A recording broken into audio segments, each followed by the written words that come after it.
Kevin Dix kembali membuat nama Indonesia dibicarakan di Jerman.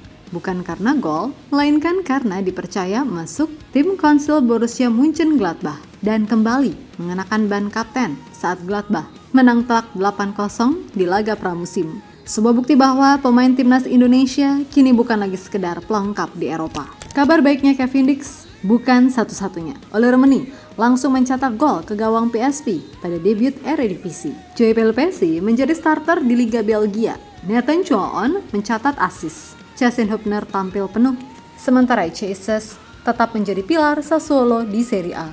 Hampir seluruh tulang punggung timnas datang ke FIFA ASEAN Cup dalam performa terbaiknya.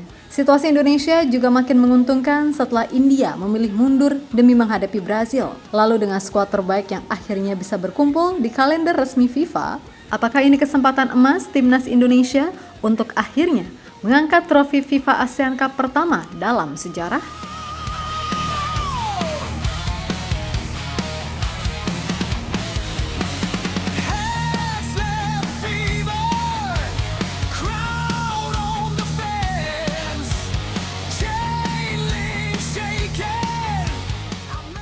Kevin Dix sekarang bukan cuma pemain Indonesia yang tampil di Bundesliga. Ia mulai masuk ke ruang yang lebih penting, ruang kepercayaan. Menurut laporan Bild Jerman, pelatih Borussia Mönchengladbach, Eugene Polanski, memasukkan Kevin Dix ke dalam Mannschaftstrat atau tim konsil untuk musim 2026-2027. Kapten utama Gladbach memang tetap tim Clendians, wakilnya Nico Elvedi, tetapi Dix dipercaya menjadi bagian dari lingkar kepemimpinan bersama Philipp Sander dan Moritz Nicolas. Artinya Kevin tidak hanya dinilai dari kemampuan bertahan, tetapi juga dari pengaruhnya di ruang ganti. Kepercayaan itu terlihat jelas di pramusim. Kevin Dix turun sebagai starter saat Gladbach menang telak 8-0 atas SSVG Velbert. Beberapa pertandingan sebelumnya di pramusim, Kevin juga sering mengenakan ban kapten. Jadi meskipun bukan kapten utama secara resmi, ia tetap dianggap layak memimpin tim di lapangan. Ini juga bukan momen yang muncul tiba-tiba. CNN Indonesia sebelumnya mencatat Kevin Dix pernah mencetak sejarah sebagai pemain Indonesia pertama yang menjadi kapten di kompetisi Bundesliga saat Gladbach menghadapi St. Pauli. Sebelum ke Jerman, ia juga sudah pernah memikul peran besar di FC Copenhagen. Maka ketika Gladbach memberi tempat kepadanya dalam struktur kepemimpinan, itu bukan sekedar gestur, itu pengakuan. Menariknya, koneksi Gladbach dengan Indonesia ternyata lebih dalam. Borussia Mönchengladbach juga memiliki akademi resmi mitra di Indonesia, yaitu Borussia Mönchengladbach Academy Indonesia. Dalam keterangan akademi, program ini membawa kurikulum dan filosofi pembinaan Jerman ke Indonesia. Dengan latihan di Deutsche School Jakarta, BSD City, dan Lorena Sports Hub Bogor untuk anak usia 3-16 tahun. Jadi Kevin Dix bukan hanya pemain abroad, ia menjadi simbol level baru timnas Indonesia. Pemain yang dihormati, dipercaya, dan punya pengaruh di klub Bundesliga.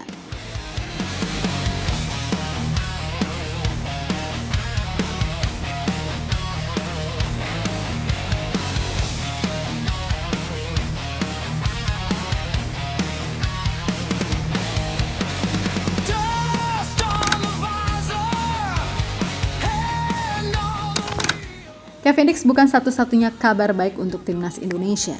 Menjelang FIFA ASEAN Cup 2026, hampir seluruh pemain abroad Garuda justru memulai musim baru dengan performa yang menjanjikan.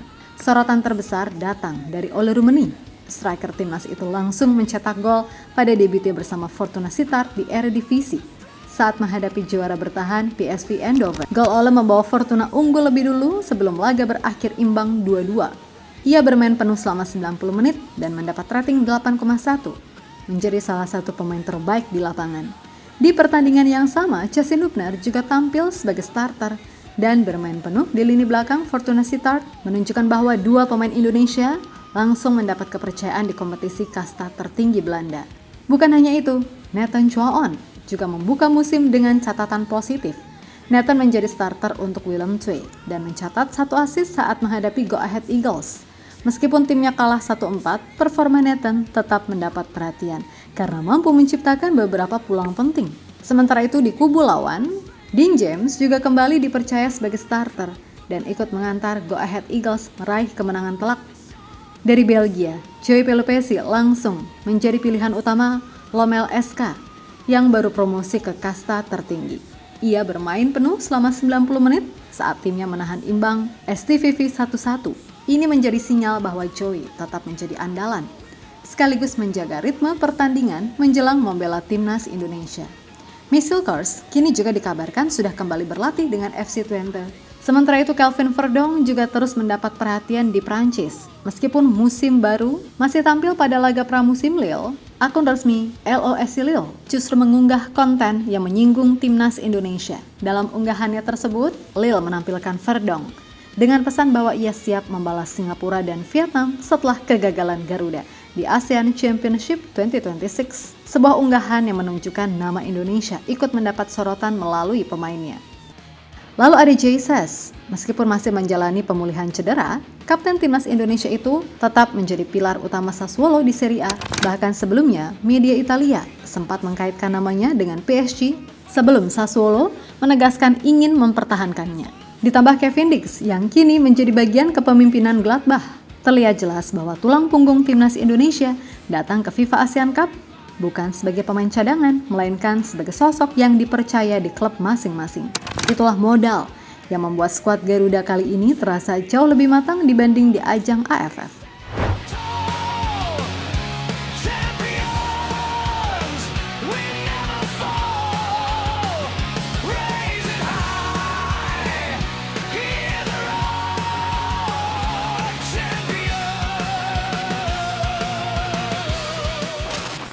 Perbedaan terbesar antara ASEAN Championship dan FIFA ASEAN Cup 2026 sebenarnya bukan nama turnamennya, melainkan waktu penyelenggaraannya. Inilah yang bisa mengubah kekuatan timnas Indonesia secara drastis. ASEAN Championship kemarin digelar di luar kalender resmi FIFA. Akibatnya banyak klub Eropa tidak berkewajiban melepas pemainnya, sehingga John Hartman tidak pernah benar-benar memiliki skuad terbaik. FIFA ASEAN Cup justru berlangsung pada FIFA Match Window, yang berarti klub wajib melepas pemain yang dipanggil tim nasional. Karena itulah, Ketua Umum PSSI Erick Thohir memastikan Indonesia berpeluang tampil dengan kekuatan penuh. Artinya nama-nama seperti Kevin Dix, Jesus, Kelvin Verdong, Justin Hubner, Ole Rummenigge, Joy Pelupesi, Nathan Joaon, hingga pemain abroad lainnya berpeluang besar berkumpul dalam satu skuad. Melihat performa mereka di awal musim Eropa, inilah komposisi terkuat yang bisa dimiliki Indonesia. John Hartman pun sudah memberi peringatan kepada para rival. Seusai kegagalan di ASEAN Championship, pelatih asal Inggris itu menegaskan, Anda tidak akan melihat tim yang sama lagi di September dan Oktober. Ia berjanji timnas Indonesia akan datang dengan energi baru dan wajah yang berbeda saat FIFA ASEAN Cup dimulai. Pernyataan itu disampaikan Hartman usai turnamen AFF 2026. Kondisi Indonesia juga semakin diuntungkan setelah India resmi mundur dari FIFA ASEAN Cup demi memenuhi komitmen laga uji coba melawan Brazil. Keputusan itu dikonfirmasi Presiden AIFF, Kalyan Chaubey, karena bentroknya jadwal pada FIFA Match Window. Jadi, FIFA ASEAN Cup bukan sekedar kesempatan menembus kegagalan AFF. Untuk pertama kalinya, Indonesia berpeluang menurunkan hampir seluruh pemain terbaiknya dari Eropa. Jika skuad semewah ini benar-benar berkumpul, Garuda punya alasan kuat untuk datang bukan sekedar sebagai peserta, tetapi sebagai kandidat juara.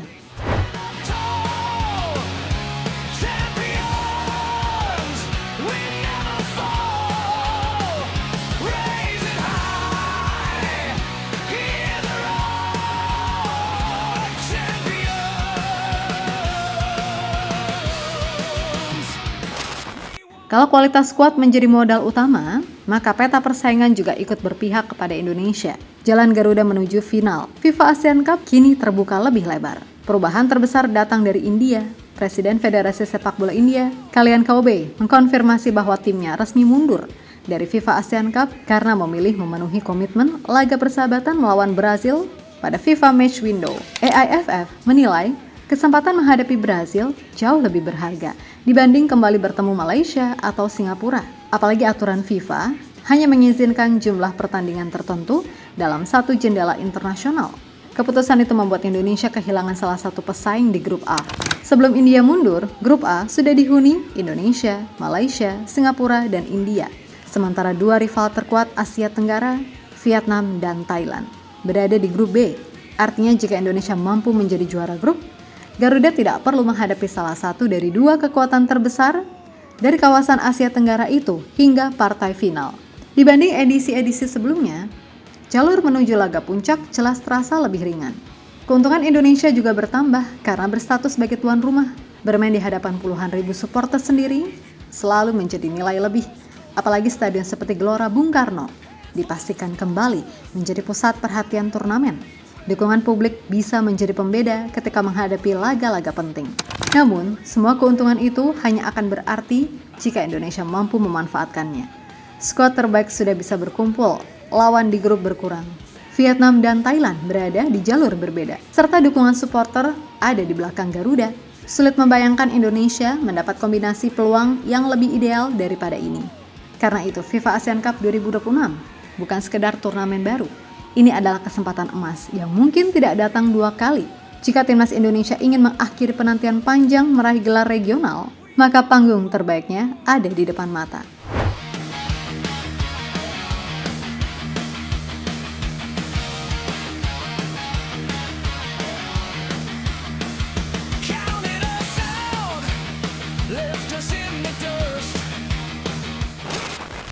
Semua modal sudah ada. Pemain-pemain Indonesia sedang dipercaya di klub-klub Eropa.